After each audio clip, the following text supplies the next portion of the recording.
ফাইনালের আগে মিরপুর স্টেডিয়ামের আকাশে হেলিকপ্টার চক্কর কাটছে, ভক্ত সমর্থকরা সবাই অবাক, কি হচ্ছে আসলে ফাইনালে।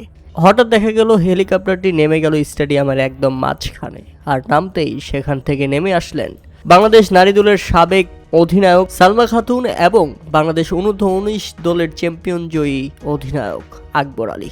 দুজন ট্রফিটি নিয়ে আসতেই তাদেরকে আবার রিসিভ করে নেয় দুই সুন্দরী তরুণী। সেখান থেকে দুইজন সুন্দরী তরুণী ট্রফিটি এনে রেখে দেয় মাঝখানে, আর সেখান থেকে দুই অধিনায়ক হাজির, রাজশাহী ওয়ারিয়র্স, চট্টগ্রাম রয়্যালস।